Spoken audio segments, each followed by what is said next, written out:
നാരായണൻ നമ്പൂതിരി ഇവിടെ ക്രിമിനലുകൾ, ഇത് കൊലപാതകങ്ങൾ എന്നൊക്കെ വിദ്യാർത്ഥികളെ വിളിക്കുകയാണ് ഗവർണർ. അദ്ദേഹം ചാൻസലർ എന്ന് പറയുമ്പോൾ അദ്ദേഹം ഈ സർവകലാശാലയുടെ മഹത്വം ഉറപ്പുവരുത്താൻ വേണ്ടിയിട്ടാണ് നിയുക്തനായിരിക്കുന്നത് എന്നാണല്ലോ പറയുന്നത്. ആരാണ് നിയുക്തനാക്കിയിരിക്കുന്നത് അദ്ദേഹത്തെ? അതിന് കേരള നിയമസഭ തന്നെയാണ് അല്ലേ ആ രൂപത്തിൽ അദ്ദേഹത്തെ അധികാരപ്പെടുത്തുന്ന ഒരു നിയമത്തിന്റെ ഭാഗമായിട്ടല്ലേ ആ പദവിയിലിരിക്കുന്നത്. അപ്പോൾ അതിൻ്റെ തലപ്പത്ത് നിൽക്കുന്ന മുഖ്യമന്ത്രി അദ്ദേഹത്തിന് കൊലപാതകി. അദ്ദേഹം ഈ പറയുന്ന ഏത് കാര്യത്തിനാണോ മഹത്വപൂർണ്ണമെന്ന് കരുതുന്നത് ആ സർവകലാശാലയിലെ വിദ്യാർത്ഥികൾ മുഴുവൻ കൊലപാതകികൾ. ഇങ്ങനെ ഒരു കാഴ്ചപ്പാട് അവതരിപ്പിക്കുന്നത് ആ സ്ഥാനത്തിന് ചേർന്നതാണോ? കൂടാതെ ഇന്ന് അദ്ദേഹം വലിയ വെല്ലുവിളിയുമായി തെരുവിലേക്കൊക്കെ ഇറങ്ങുകയുണ്ടായല്ലോ. അങ്ങനെ പറ്റുന്ന ഒരു നാടാണ് കേരളം. അദ്ദേഹത്തിന് ഏത് രാത്രിയിലും എവിടെ വേണമെങ്കിലും ഇറങ്ങാം, ഒരു പോലീസ് ബന്ദോബസ്തുമില്ലാതെ. അദ്ദേഹത്തെ അത്രയും സൗഹാർദ്ദത്തോടെ സ്വീകരിക്കുന്ന ഒരു നാടാണ് കേരളം. അല്ലാതെ അദ്ദേഹം ഒരു പ്രത്യേക സമുദായത്തിലുള്ളയാളാണ് എന്ന് പറഞ്ഞുകൊണ്ട് ഒരു തരത്തിലുള്ള അരക്ഷിതാവസ്ഥയും ഇനി അദ്ദേഹം ഏത് സമുദായത്തിലാണെങ്കിലും കേരളത്തിൽ അനുഭവിക്കേണ്ടി വരില്ല. അത് ഈ പറയുന്ന UDFും LDFും കൂടെ ഉണ്ടാക്കിയെടുത്ത ഒരു പൊതുബോധമാണ്, ഒരു പൊതുസുരക്ഷയാണ്. അപ്പോൾ ഇതൊന്നും അംഗീകരിക്കാതെ ഇതിൻ്റെ എല്ലാം ആനുകൂല്യം പറ്റുന്ന ഒരു ഗവർണർ, അദ്ദേഹമാണ് ഏറ്റവും കൂടുതൽ ഇവിടെ സ്വീകാര്യനായിരിക്കുന്നത് എന്ന് ചമഞ്ഞാൽ അത് ആർക്കാണ് ദഹിക്കാൻ കഴിയുക?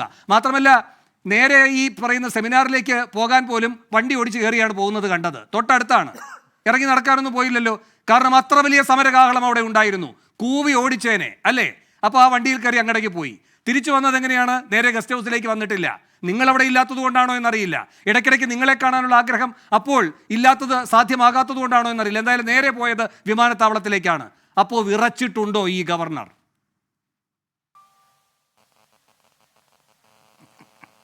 എന്തായാലും വീണു കൊള്ളാം. എക്കോ അടിക്കുന്നുണ്ട് കേട്ടോ.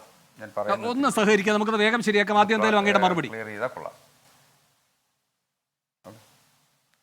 ഒന്ന്, വേണു ആദ്യം ചോദിച്ചൊരു ചോദ്യമുണ്ട്. ഈ BJP നേതാക്കന്മാർ പോയി കണ്ട, എന്താ BJP നേതാക്കന്മാർക്ക് ഗവർണറെ കാണാൻ പറ്റിയല്ലേ?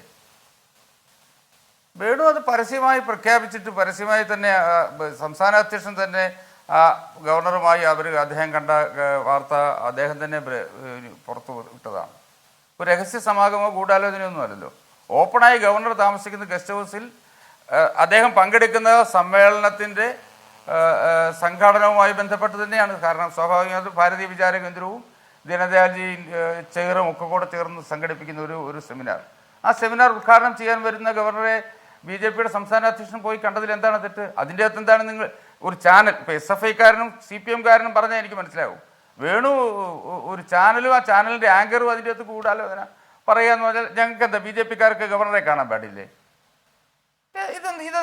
ഇതിനല്ലേ വേണു ഫാസിസം എന്ന് പറയുന്നത്? ഇതാണോ ജനാധിപത്യം? എന്നിട്ട് നിങ്ങൾ കൊട്ടക്കണക്കിന് ഞങ്ങൾ ജനാധിപത്യവാദികളാണെന്ന് പറയുന്ന സമീപനം എന്താ വേണു? ഇനി ഗവർണർ നടന്നത് കേരളമായതുകൊണ്ടാണ് നടന്നത്. ശരി, അങ്ങനെയാണെങ്കിൽ മുഖ്യമന്ത്രിക്ക് എന്തിനാ ഈ 48 വണ്ടിയുടെ അകമ്പടി? ഈ മുഖ്യമന്ത്രിക്ക് എന്തിനാ ഇത്രയും എസ്കോർട്ടുകൾ? എന്തിനാണ് ഈ മുഖ്യമന്ത്രിക്ക് ഈ ജീവൻ രക്ഷാ യോദ്ധാക്കന്മാരുടെ അകമ്പടി? മുഖ്യമന്ത്രിക്ക് നടക്കാം, കേരളത്തിൻ്റെ മുഖ്യമന്ത്രിക്ക്. എന്നാൽ ചാലയിൽ കൂടെ അങ്ങനെ നടക്കട്ടെ. എന്ത് നടക്കാത്തത്? കേരളമാണല്ലോ ഇത്. നിങ്ങൾ പത്രക്കാരും ഈ CPMൻ്റെ വാക്ക് ഇത് കേരളമാണ്, ഇത് കേരളമാണ്, കേരളം ഇത് ഇന്ത്യയുമാണ്, ഇത് ഇന്ത്യയുടെ ഭാഗമാണ് കേരളം. ഇത് വെറുതെ ആവശ്യമില്ലാത്ത. ഗവർണർ എന്താ ഉദ്ദേശിച്ചത്? എപ്പോഴാണ് കേരളത്തിൻ്റെ യൂണിവേഴ്സിറ്റി ചാൻസലറും ശരിയാണ് ചാൻസലറുടെ പദവി ഗവർണർക്ക് കൊടുത്തത്? അത് CPMകാരൊന്നുമല്ലല്ലോ. CPMൻ്റെ AKG ഭവനിൽ നിന്നുള്ളൊരു ട്യൂട്ടോറും അല്ലല്ലോ. അത് കേരളത്തിലെ അസംബ്ലിയിൽ പാസ്സാക്കിയ യൂണിവേഴ്സിറ്റി ബില്ലിലുള്ളതല്ലേ. ആ ബില്ല് കാലങ്ങളായി നടപ്പിൽ വരുന്നതല്ലേ. അപ്പോൾ ചാൻസലറും മന്ത്രിസഭയും ചാൻസലറും CPMുമായി എപ്പോഴാണ് തെറ്റിയേ? കേരള യൂണിവേഴ്സിറ്റി അടക്കമുള്ള കേരളത്തിലെ സർവകലാശാലകൾ AKG സെൻട്രലിൽ നിന്ന് നിയന്ത്രിക്കാൻ ആരംഭിച്ചപ്പോൾ, അവിടെ പിൻവാതിൽ നിയമനം നടന്നപ്പോൾ, അവിടെ ശരി അങ്ങനെയെങ്കിൽ ഇപ്പോൾ വരുന്നൊരു എതിർ ചോദ്യമുണ്ട്. ഇദ്ദേഹം സ്വയം ഭരണം വേണമെന്നാണല്ലോ പറയുന്നത് സർവകലാശാലകളുടെ, അതിനായി പോര് അടിക്കുന്നു എന്നാണല്ലോ പറഞ്ഞുകൊണ്ടിരിക്കുന്നത്. സംഘഭരണമാക്കാനാണോ ഉദ്ദേശിക്കുന്നതെന്ന മറുചോദ്യം വരുന്നുണ്ട്. ഒറ്റ കാര്യം ആവർത്തിച്ച് ചാൻസലറോട് ചോദിച്ചുകൊണ്ടിരിക്കുന്നുണ്ട്. കേരളത്തിലെ ഏറ്റവും ശക്തമായ വിദ്യാർത്ഥി സംഘടന എന്താണെന്നറിയാമല്ലോ അത് ഈ ലിസ്റ്റ് എവിടെ നിന്ന് കിട്ടി? ഒരു ലിസ്റ്റ് വന്നാൽ അത് ഒന്നുകിൽ അംഗീകരിക്കുക അല്ലെങ്കിൽ നിരാകരിക്കുക. വേറെ ഒരു ലിസ്റ്റുമായിട്ട് ഒരാൾ ഇറങ്ങി പുറപ്പെട്ടാൽ അതെങ്ങനെയാണ് ആ സംവിധാനത്തിന്റെ ഭാഗമായി നിന്നുകൊണ്ട് ചെയ്യാൻ കഴിയുക? ഈ ഹൈക്കോടതിയിൽ നിന്ന് കിട്ടിയ സമ്മാനമായി കിട്ടിയ ഒരു സ്റ്റേ ഉണ്ടല്ലോ. അത് ആരുടെ പ്രവൃത്തിക്ക് കിട്ടിയതാണ്? ഞാൻ പറഞ്ഞത് ഗവർണർ ലിസ്റ്റ് എവിടെ നിന്ന് കിട്ടി എന്നത് നിങ്ങൾ ചോദിച്ചോളൂ.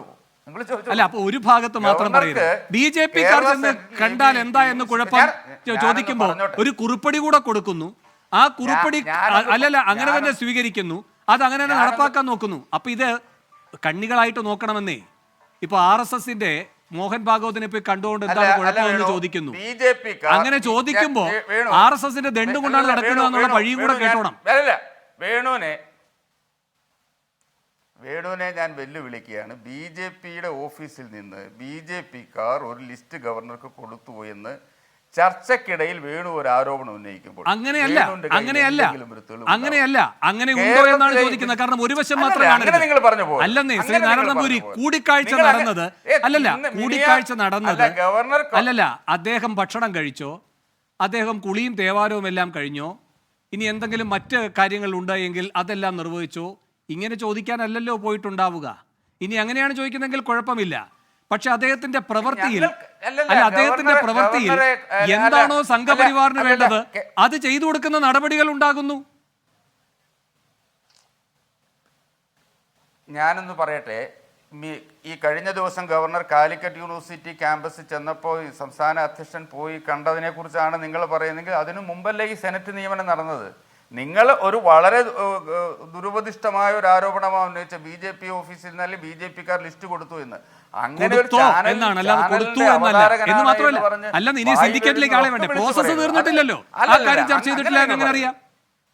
അല്ലെന്നേ ഒരു സർവകലാശാലയിൽ 2 സിൻഡിക്കേറ്റ് മെമ്പർമാരെയും മറ്റൊരു സർവകലാശാലയിൽ ഒരു സിൻഡിക്കേറ്റ് മെമ്പറേയും ഉറപ്പാക്കാനുള്ള നടപടികളിലേക്കാണ് ഗവർണർ പോയിക്കൊണ്ടിരിക്കുന്നത്. ഞാൻ ഗവർണർക്ക് ചാൻസലറുടെ അധികാരം വിനിയോഗിക്കാനുള്ള നിഷ്പക്ഷമായി ചാൻസലർക്ക് അധികാരം പ്രയോഗിക്കാമെന്ന് പറയുമ്പോൾ പരപ്രേരണ ഇല്ലാതെ എന്നും കൂടെ ആ കോടതി ഉത്തരവുണ്ട്.